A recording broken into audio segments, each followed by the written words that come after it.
Hi everyone, आप लोगों को बहुत बहुत स्वागत है फिर से एक नए वीडियो में। दोस्तों, यदि आप हमारे चैनल पर नए हैं तो चैनल को सब्सक्राइब कर लीजिएगा और बेल आइकन को प्रेस कर लीजिएगा ताकि जितना भी नया वीडियो हो वो आप तक आसानी से पहुंच जाए।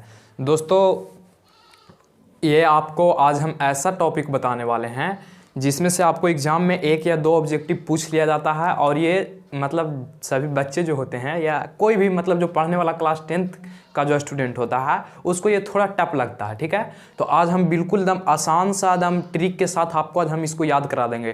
पहले पूरा प्रतिबिंब की स्थिति देख लेंगे, पूरा लिख लेंगे, ठीक है। उसके बाद शॉर्ट ट्रिक भी इसका बता दिया जाएगा कि कैसे याद रखना है। तो पहले हम देख लेंगे लैंग्वेज में, उसके बाद शॉर्ट ट्रिक भी हम इसका बता देंगे वीडियो के अंत में। तो वीडियो में हम शुरू से अंत तक बने रहिएगा और चैनल को प्लीज़ सब्सक्राइब कर लीजिएगा। तो चलिए देखते हैं आज क्या देखने वाले हैं। तो देखने वाले हैं हम लोग अवतल दर्पण में प्रतिबिंब की स्थिति। अवतल दर्पण आप लोग पढ़े होंगे, उसमें प्रतिबिंब बनने की जो स्थिति होती है छौ होती है। ठीक है, आप लोग जानते होंगे।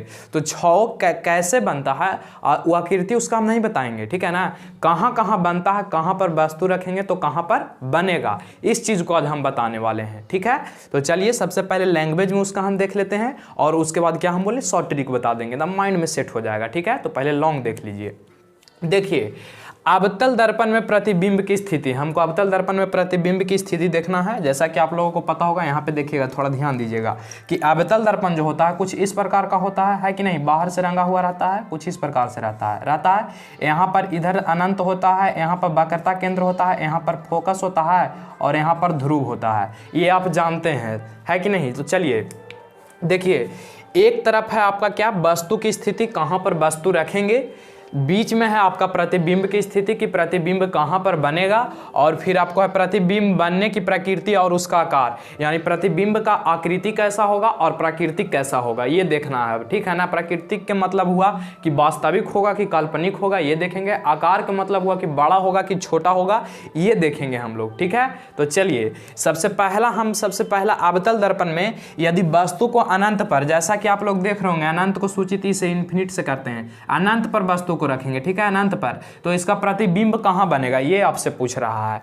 वस्तु को हम कहां रखें तो अनंत पर रखें, उसका प्रतिबिंब कहां बनेगा, फोकस पर। ठीक है, अनंत को देखिए कुछ इस प्रकार से सूचित किया जाता है, ठीक है, और फोकस को सूचित करते हैं एफ से। फोकस को किस चीज से सूचित करते हैं, एफ से सूचित करते हैं।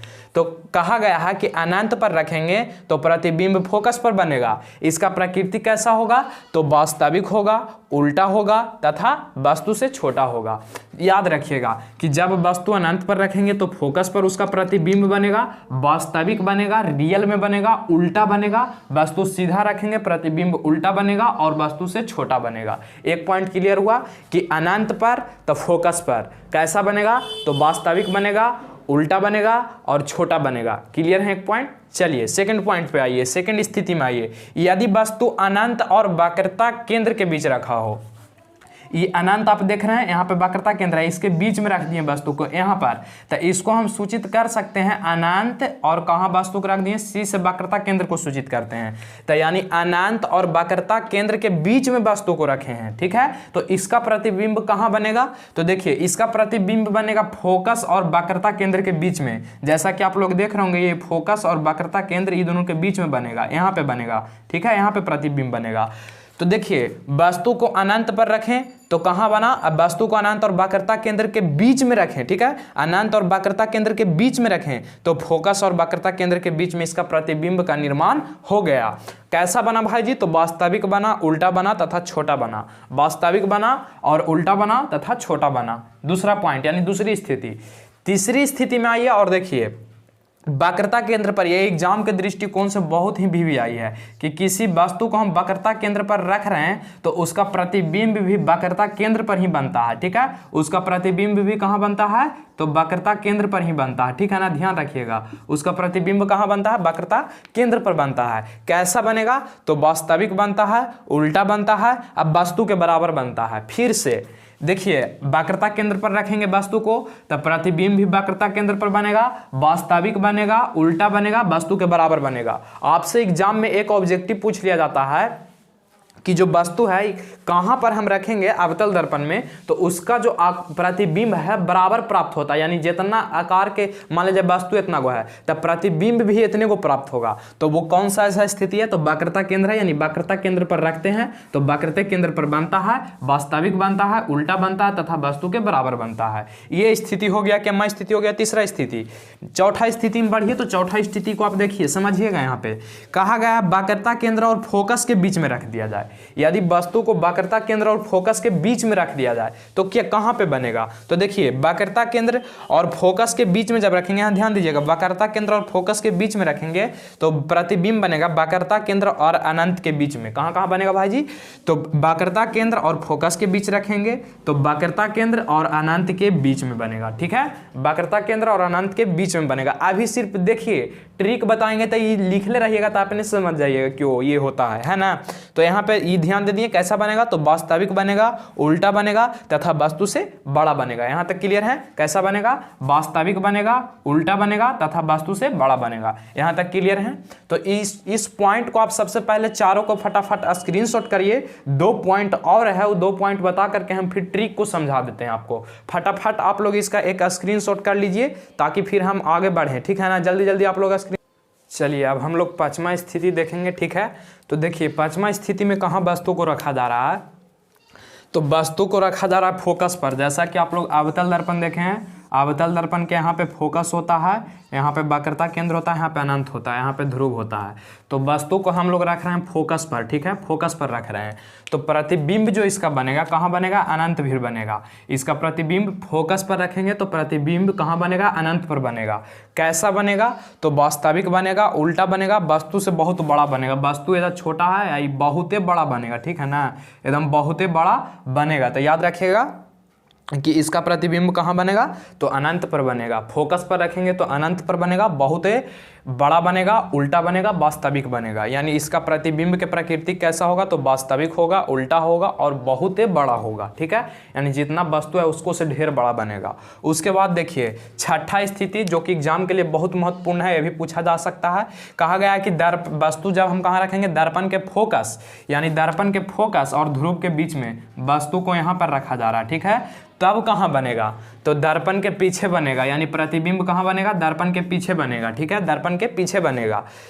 तो कैसा बनेगा भाई जी, दर्पण के पीछे जितना भी प्रतिबिंब बनता है वो काल्पनिक बनता है, तो काल्पनिक बनेगा। और दर्पण के पीछे बनेगा तो सीधा बनेगा, जैसे वस्तु रखल रहेगा वैसे ही रहेगा, यानी सीधा बनेगा। विस्तारित, विस्तारित कहने का मतलब एरा से बड़ा बनेगा। ठीक है, विस्तारित कहने का मतलब इसको से क्या बनेगा, बड़ा बनेगा। देखिए दर्पण के फोकस और ध्रुव के बीच में रखेंगे तो दर्पण के पीछे बनेगा। कैसा बनेगा, तो काल्पनिक बनेगा, सीधा बनेगा और विस्तारित बनेगा, यानी बहुत बड़ा। विस्तारित का मतलब बड़ा हुआ। तो देखिए ये अवतल दर्पण में एक ही मात्र प्रॉपर्टी है जिसमें काल्पनिक प्रतिबिंब बनता है। वो प्रॉपर्टी कौन सा है, तो जब हम वस्तु को कहाँ रखते हैं, फोकस और ध्रुव के बीच में रख देते हैं तब कैसा प्रतिबिंब हमको प्राप्त होता है, काल्पनिक प्राप्त होता है। तो 6 स्टेप आप लोग क्लियर हैं, तो 6 स्टेप क्लियर है। इसका एक पहले आप लोग स्क्रीनशॉट करिए, उसके बाद हम आपको ट्रिक सिखाते हैं। इसको फटाफट स्क्रीनशॉट आप लोग करिए। चलिए दोस्तों, आशा होगा कि आप स्क्रीनशॉट कर लिए होंगे। ठीक है ना, तो स्क्रीनशॉट कर लिए हैं तो अब इसका ट्रिक आप याद करिए। देखिए एकदम आसानी से जितना चीज़ हम लिखाए हैं ना, मतलब जो 6 स्थिति आपको लिखाए हैं, ये 6 स्थिति आप आसानी से याद कर सकते हैं एकदम चुटकी बजा करके। देखिए कैसे जो हम आपको सिखाते हैं। आपको बस 2 बात याद रखना है। क्या क्या याद रखना है, जो देखिए बताते हैं हम आपको। सी के लिए सी के लिए सी, यानी सी से सूचित करते हैं वक्रता केंद्र को। सी से सूचित किसको करते हैं, तो वक्रता केंद्र को। ठीक है, सी से किसको सूचित करते हैं, वक्रता केंद्र को। यानी सी के लिए सी और एफ के लिए इंडिफिनिट, एफ के लिए इंडिफिनिट याद रहेगा। एफ कहते हैं फोकस को, फोकस को एफ कहते हैं फोकस को। ये अनंत का सिंबल है। ये किस चीज़ का सिंबल है, अनंत का सिंबल है। ठीक है, ये अनंत का सिंबल है। तो याद रखिएगा कि सी के लिए सी, जहाँ पे सी आएगा उसके लिए सी लाएंगे और जहाँ पे एफ आएगा उसके लिए इंडिफिनिट लाएंगे। ठीक है, अब देखिए आपसे हम जैसे जैसे याद कराते हैं याद करिएगा। देखिए यहाँ पे वस्तु की स्थिति हम रख रहे हैं। ठीक है, वस्तु की स्थिति, यहाँ ध्यान दीजिएगा, वस्तु की स्थिति, और यहाँ पे प्रतिबिंब की स्थिति है। ठीक है, प्रतिबिंब की स्थिति एकदम आसानी से आप समझ सकते हैं। ध्यान दीजिएगा सिर्फ आप खाली। हमको क्या चीज़ देखना है, ट्रिक देखना है। सी के लिए सी, एफ के लिए इन्फिनिटिव यानी फोकस के लिए अनंत लाना है। वस्तु सपोज हम मान लिया जाए कि रख दिए अनंत पर, पहला स्थिति में, पहला स्थिति 6 स्थिति हम याद करा देते हैं। पहला स्थिति में मान लिया जाए अनंत पर रख दिए वस्तु को, तो उसका प्रतिबिंब कहाँ बनेगा। तो अभी तो हम लैंग्वेज में आपको लिखाएं, लेकिन याद तो नहीं हुआ होगा, ये तो हम जान रहे हैं। तो कैसे इसको याद रखेंगे, तो अभी हम बोले कि जहां पे इन्फिनिटिव आएगा उसके लिए एफ लाएंगे। तो देखिए वस्तु को रखें अनंत पर, तो इसके लिए कौन सी आएगा, एफ आएगा, यानी कि प्रतिबिंब कहाँ बनेगा, तो फोकस पर बनेगा। एक बात क्लियर है। अनंत के लिए एफ है, एफ के लिए अनंत, सी के लिए सी। भाई जी कोई दिक्कत यहाँ तक। चलिए अब देखिए, अब दूसरा कंडीशन में हम क्या करेंगे कि वस्तु को अनंत और वक्रता केंद्र के बीच रखेंगे, अनंत और वक्रता केंद्र के बीच रखेंगे। तो देखिए ध्यान दीजिएगा, आप एकदम ध्यान से समझिएगा, ऐसे ही समझ जाइएगा। इन्फिनिटिव के लिए क्या लाएंगे भाई जी, तो एफ लाएंगे, कोई दिक्कत। इन्फिनिटिव यानी अनंत के लिए क्या लाएंगे, तो एफ लाएंगे, जैसा कि हम बताएं कि अनंत के लिए एफ के लिए अनंत। और सी के बदले क्या आएगा, सी के बदले क्या आएगा, तो सी आएगा, जैसा कि अभी हम बोले कि सी के लिए सी। यानी कि जब वस्तु कहाँ रखा हुआ रहेगा, अनंत, जब वस्तु अनंत और वक्रता केंद्र के बीच रहेगा तो फोकस और वक्रता केंद्र के बीच प्रतिबिंब उसका बनेगा। यहां तक क्लियर है। चलिए तीसरा पॉइंट पर आइए।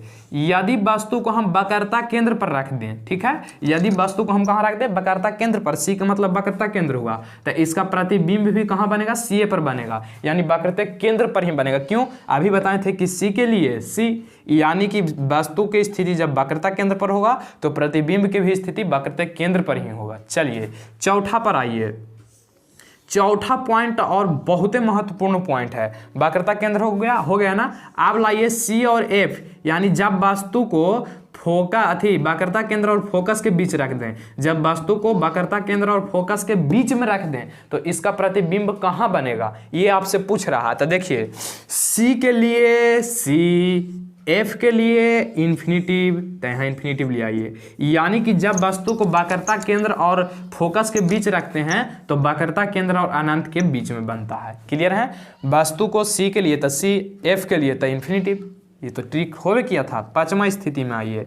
पांचवा स्थिति में कहाँ होगा भाई जी, जब हम फोकस पर रख दें, तब एफ के लिए अभी न बताएं कि एफ के लिए इन्फिनिटिव लाएंगे तो ये अनंत पर हो जाएगा, यानी जब वस्तु फोकस पर रहेगा तब प्रतिबिंब इसका अनंत पर बनेगा। क्लियर है। चलिए छठा स्थिति आइए।